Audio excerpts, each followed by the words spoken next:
The circus की team आज पहुंची है सुखनंदन जी के दरवाजे पर, जहां उनकी जीवन संगिनी जो अब नहीं रही उनके लिए शोक सभा का आयोजन किया गया है। और वहां हम जानते थे कि हमारे ज़िले के तमाम दिग्गज वहां मिलेंगे जो साम्यवादी विचारधारा के लिए अपना जीवन लगाने वाले, ऐसे कभी युवा के रूप में जिन लोगों ने बहुत बड़े बड़े काम किए हैं, ऐसी शख्सियतों से भेंट होगी। उस क्रम में हमारे बीच हरिमंदिर पांडे जी जो रूस की यात्रा भी किए हैं और हमारे ज़िले में, इस जवार में, प्रदेश में आपकी एक शख्सियत है। कैफी आदमी के साथ मिल कर के भी आपने संघर्ष किया था। सबाना आदमी आपको अभी भी अपने अभिभावक के रूप में मानती हैं। ऐसे हरिमंदिर पांडे जी से मैं सवाल करूंगा कि आज की परिस्थितियों में वह हमारे देश के नौजवानों से क्या कहना चाहेंगे, और उससे पहले वो अपना एक परिचय भी देंगे कि वो किन किन पदों पर रह करके अपने जीवन में विभिन्न तरह के संघर्षों को अंजाम दिए हैं। पकड़ लें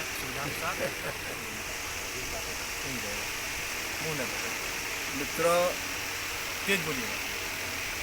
बाबू कमला सिंह को मैं अधिक दिनों से जानता हूँ। यह एक सामाजिक साफ सुथरे कार्यकर्ता हैं। 1 साल के बाद इनसे यहाँ मुलाकात हो रही है। आज कॉमरेड सुखनंदन एडवोकेट की पत्नी की स्मृति में यहाँ हम लोग जमा हैं। मुझे जब मालूम हुआ, इन्होंने सूचित किया कि कोई कर्मकांड, कोई अंधविश्वास जैसा पत्नी की मृत्यु पर नहीं हो रहा है, तब मैंने तय किया कि मैं ज़रूर ऐसी पत्नी की स्मृति शोक बैठक में चलूँगा।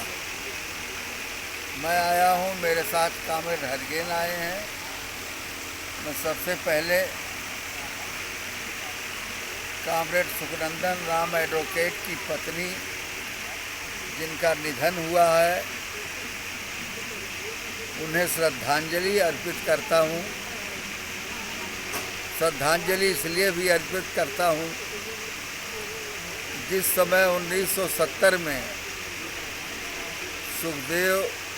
सुखनंदन राम की शादी हुई होगी, उस वक्त पत्नी जी कितना दुख झेली होंगी। ये जो मकान आप देख रहे हैं या बच्चे जवान होकर कुछ कमा रहे हैं, ऐसा तो तब कुछ था नहीं। न इनके पास अपनी यहाँ ज़मीन थी, न पैसे थे। एक कम्युनिस्ट कार्यकर्ता की हैसियत से गांव-गांव घूम करके गरीबों में अलग जगा रहे थे। अंधविश्वास के खिलाफ, छूत छात के खिलाफ ज़मीन आंदोलन चला रहे थे। उसी दरमियान 1967 में ये मार्क्सवादी कम्युनिस्ट पार्टी से विधानसभा का संभवतः चुनाव लड़े थे और अपने चुनाव प्रचार में मेरे गांव, मेरे दरवाजे पहुंचे। मैं तो सब बात भूल गया था, लेकिन इन्होंने जो याद करके बताया, अब याद आया कि वही बात सही है। मेरे पास एक राजविजय चौबे राजदेव शर्मा, स्वतंत्रता संग्राम सेनानी, जो अपने परिवार से उपेक्षित थे, ससुराल से उपेक्षित थे, समाज से उपेक्षित थे। लेकिन मैं एक नौजवान, मेरी कोई समझ नहीं थी। 1942 के आंदोलन के जब वो किस्सा मुझसे बताते थे तो मैं उससे बहुत प्रभावित होता था। तो अपने घर उन्हें बिस्तर चारपाई दे करके और मैंने कहा आप अपना जीवन लिखिए। वो लिखते थे, मैं वही पढ़ रहा था। उसी समय सुखनंदन भाई चुनाव प्रचार करते हुए गए और मुझसे चुनाव में भाग लेने की बात किए। इनकी बात को मैंने सुना, बात तो वो भूल गई, लेकिन इन्होंने बताया कि आप मेरी बात का महत्व किए। आप कम्युनिस्ट पार्टी को वोट दिए या न दिए, लेकिन आप मुझे एक भले आदमी लगे। मैं नौजवान था तब। इन्होंने कहा कि आप मुझे एक भले भले आदमी इसलिए लगे कि आप एक स्वतंत्रता संग्राम सेनानी का सम्मान कर रहे थे, आप एक स्वतंत्रता संग्राम सेनानी से प्रभावित थे, उनको पढ़ लिख रहे थे। मित्रों, ये मेरा सुखनंदन भाई से ये मेरा परिचय शुरुआत हुई और आज मेरी और इनकी उम्र में करीब 15 साल का फ़र्क है। ये मुझसे बहुत सीनियर हैं। इनके साथी जिन्होंने इन्होंने शिक्षित दीक्षित किया, comrade Tulsiram, professor doctor Tulsiram JNU वाले, जिनकी किताब मुर्दहिया और मणिकर्णिका पूरे देश में हिंदी जगत को झकझोर दिया, लेकिन उस पर भी तुलसीराम के साहित्य पर भी वर्ण व्यवस्था का असर खूब पड़ा। एक बार तो उसको बहुत प्रचारित किया गया, उसके बाद फिर उसको दबा दिया गया, इसलिए कि तुलसीराम आजमगढ़ के एक गरीब दलित परिवार से उठ करके आजमगढ़ DAV BHU होते हुए JNU गए और इतने बड़े विद्वान हुए और उन्होंने मुर्दहिया और मणिकर्णिका अपने जीवन की रचना किया। मणिकर्णिका में सुखनंदन भाई को जानने का मौका मुझे और अधिक तुलसीराम की लिखित कृत किताब जो मणिकर्णिका है उसको पढ़ करके मिला कि सहदेव इंजीनियर साहब, ये सहदेव साहब तो आ गए हैं ना यहाँ, सहदेव भाई ठीक ही होंगे खैर, और ये सुखनंदन भाई, इन लोगों से प्रभावित होकर के तुलसीराम भी बनारस में ऑल इंडिया स्टूडेंट फेडरेशन और वो भारतीय कम्युनिस्ट पार्टी के कार्यकर्ता हुए, BHU ब्रांच के सेक्रेटरी हुए। मुझे ये बताना है इस विषय में कि तुलसीराम जैसे विद्वान, मार्क्सिस्ट विद्वान, और ये कह सकता हूँ कि अम्बेडकर के बाद भारत में स्पष्ट समझ बुद्धिज्म पर, गौतम बुद्ध के साहित्य पर समझ पर तुलसीराम से बेहतर तो कोई और नहीं मुझको दिखाई देता। अम्बेडकर के बाद वह तुलसीराम, इन्हीं से सुखनंदन राम एडवोकेट से प्रभावित हो करके इस विचारधारा मार्क्सवादी या भौतिकवादी दर्शन के पास आए। तब से और ज़्यादा अपने सीनियर साथी का आभार मानता हूँ और सम्मान कर रहा हूँ कि हम लोग तो इनके सामने के कार्यकर्ता हैं। इसीलिए आज कह रहा हूँ कि अगर ये तेरही के नाम पर होता, यहाँ अंधविश्वास के नाम पे होता, बाल बनता, कर्मकांड होता, तो मैं हरिमंदिर पांडे ऐलान करके कहता हूँ कि मैं कतई नहीं आता। भले वकील साहब मेरे सीनियर थे तो, लेकिन मैं बेहद खुश हूँ कि सीनियर साहब जो हम लोगों को, सुखनंदन राम जो हम लोगों को घूम घूम करके बता रहे थे, आज उसके अनुरूप अपनी पत्नी की स्मृति सभा कर रहे हैं। ये सभा छोटी सभा कर रहे हैं। मित्रों, जीवन में उपदेश देना बहुत आसान है, लेकिन जीवन में उतारना, परिवार में अपने जीवन में उतारना, बच्चों में उतारना, और ख़ास तौर से मृत्यु के समय जो इम्तहान परीक्षा की घड़ी होती है, डिग जाता है आदमी, हिल जाता है। काशी ले चलिए, बनारस ले चलिए, दान कीजिए, इनको ये कीजिए, वो कीजिए, तरह तरह का पाखंड। इस पाखंड के खिलाफ सुखनंदन भाई खड़े हैं, उनके परिवार के लड़के खड़े हैं, उनके भाई भतीजा खड़े हैं।